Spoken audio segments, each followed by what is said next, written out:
Galicia symbols, for example, the sigils from the Galicia. Each demon has its own sigil. That's a sigil that was created a long time ago by other people, and it's been used by so many other people. So there's an energy that's hidden behind that. There's almost, using that sigil is almost like entering into that stream of magic. And you can compare this to creating your own demonic sigil. If you had a favorite demon that you like working with, and you came up with a personal sigil that you like to use that demon, that it's not that sigil wouldn't have as much power, but that it would be used in a different way. I believe it would have just as much power, if not more, because it comes from you, because it comes from a personal source, because it has personal meaning behind it. So, there's power in sigils that have already been created, and there's also power in the sigils that you create for yourself.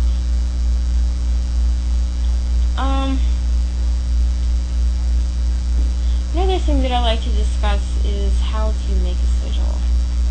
I've already discussed the method of writing down a sentence and then creating all the first letters of that sentence into one symbol that symbolizes your whole idea into one image.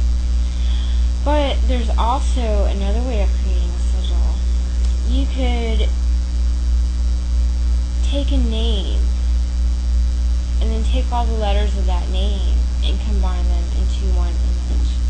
Or you could take the alphabet and write the alphabet out into a circle and place a sheet of tracing paper over that, and then as you say the magical words, you trace out each letter from that word until it becomes a symbol.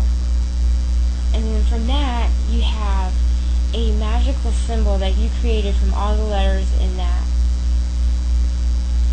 verse, in that word. There's a lot of power in the magical word, and when the word is transferred into a symbol or sigil, then you've transferred that power into a kind of shorthand, a kind of magical shorthand, and there's so many things you could do with it.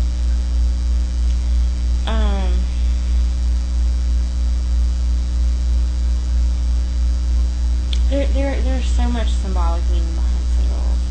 I have sigils that I created years ago that I still keep because I know that anytime I want to return to that power that's in that symbol, it's there waiting for me. I have sigils that I keep on my altar because I like to use that as a source of energy and as a way to guide my magic every day. I have demonic sigils that I used from years ago when I was summoning Belial. I still have my sigil from that because I didn't, even though I had my summoning with him and I learned what I had to learn and I did what I had to do, I still felt like it was important to keep that sigil because anytime I want to return back to that experience of being with Belial, I will have that original drawing, that original sigil that I created when I was in that very magical state of mind. So as you can see, there's so many things that you can do with a sigil. You can turn it into a personal experience. You can use a sigil that's already created and tap into that energy, or you can create your own sigil for personal use. And as you create the sigil, as you create that magical object, it's important to focus and to think about exactly what you want as you create the sigil. That way your sigil will be empowered from the moment that it's created, from the moment that it's finished. That sigil will have all the power that it's meant to have behind it. I know people people talk about energizing a sigil after it's already been made, but I really don't see the point in that. I don't, because the best way to do it is to do it while you're creating it, because as you're creating it, you should put all of your energy and all of your will into that very moment, because once that moment's passed, it's gone.